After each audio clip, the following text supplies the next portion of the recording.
So I want to talk about something now that's different in Spanish. And first I want to speak about what this means. Rather than an obstacle to learning, it's part of the experience of learning a new language, which can make you realize that in your own language, you are both permitted and obliged to perceive and express the world in a certain way. There's two important kind of contradictory concepts here almost.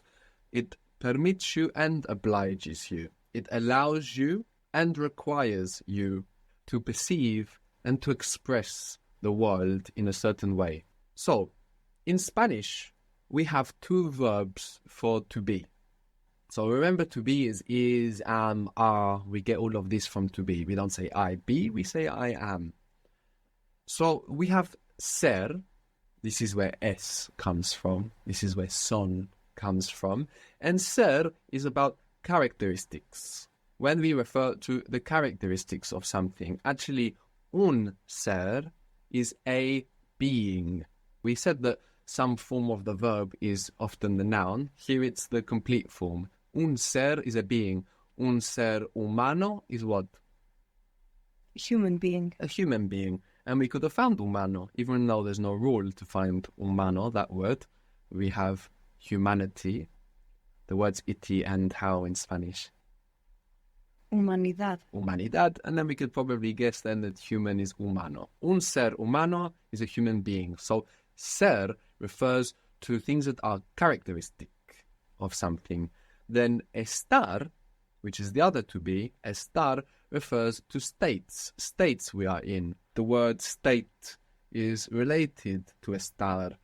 So Spanish permits us, allows us, but also obliges us when we are perceiving and expressing the world around us to make a decision and to think about something. Is this a state or is it a characteristic? So this kind of sounds very abstract right now. So let's look at some examples. To be tired, do you think this is a state or do you think it's a characteristic of you to be tired? Is it the state you're in or is it characteristic of you? It's a state. Good. Where you are, is it a state you are in or is it a characteristic of you where you are? A state. A state. To be a good or a bad person, you think this is a characteristic of you or a state? Characteristic. Characteristic. So it's very, very important to kind of snub out now any temptation that you might have to simplify this to temporary and permanent. This is what most learners do, and actually what many teachers do, simplify this concept to temporary and permanent, which, if you think about it this way, will work most of the time, but not all of the time. We want to think in this way. Is it a state or is it a characteristic? For example, if I say I am a student, it's not very permanent, is it? But is it a state or a characteristic, my profession or my occupation? It should be a state you're in. It's temporary, but that doesn't make it a state. Your profession, according to Spanish, is characteristic of you, even if you do it for 5 minutes. I guess it's the same, for example, you said before with the word aggressive. Someone can be aggressive and they can change, so that stops it from being permanent. But it's still a characteristic. Exactly, and we will see actually some adjectives we can use with both ser and estar to give different meanings. But the great bulk of them go with one or the other. This is Spanish conceptually deciding whether it's a characteristic or a state, forcing us to make this differentiation and to express it. Let's look at the forms. Let's look at the forms of estar to begin. Now, I am from estar is estoy. Estoy. So it ends oy. We already saw another verb that ends oy, which is voy. I go or I'm going. Estoy. Estoy. Estoy. Now, to be is a very irregular verb in most languages. Look at English. From to be, we get am, is, are, was. But this is actually not so irregular. We have this little irregularity. Oy, estoy. Estoy. And the other irregularity that we have is that this verb is the only verb in the entire Spanish language that doesn't have the accent on the penultimate syllable in the present tense. So it's not estoy, it's estoy. The accent's on the ending. This hasn't happened until now, and it won't happen again. So we have estar, and from estar we have estoy. Now all of the other forms are regular. We build them how we would expect to, with the exception that the accent will be on the last syllable, and it's the only verb in the entire present tense that has this characteristic.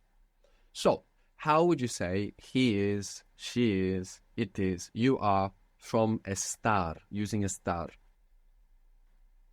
Está. Estar. They or for you guys? Están. Good. And make it for you informal? Estás. Good.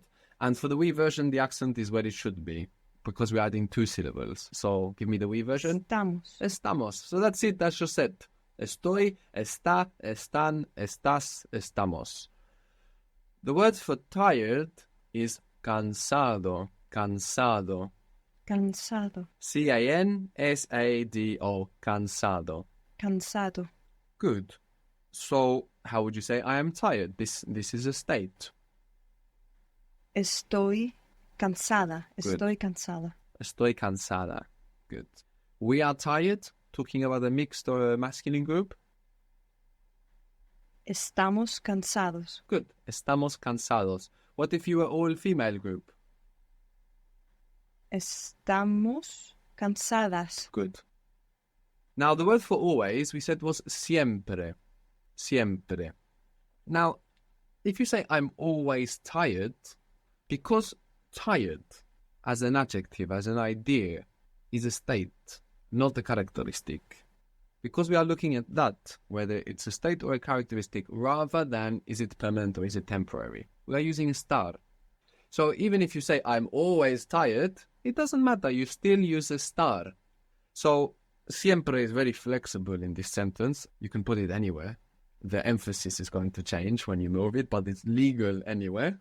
So how would you say I'm always tired? Estoy cansada siempre. Good. Estoy cansada siempre. Estoy siempre cansada. Siempre estoy cansada. Or I would say cansado. Good. So we want to resist the temptation to simplify this concept to temporary and permanent. We want to ask ourselves, is it a state or is it a characteristic? To be tired, is it a state or is it a characteristic? If we simplify it to temporary and permanent, most of the time it's going to work, this simplification, but many times we're going to feel frustrated, feeling like there's something we don't understand because Spanish disagrees with us. If we have the concepts of characteristic and state, the few times Spanish disagrees with what we consider characteristic and state, it's going to be an interesting point of perspective. For example, muerto, muerto, which means Dead. dead. Good. We looked at this briefly before as a part of mortgage, meaning death pact. Muerto in Spanish is a state. Death is a state.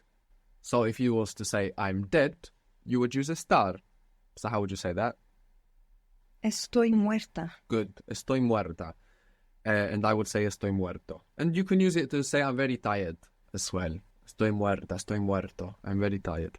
Good.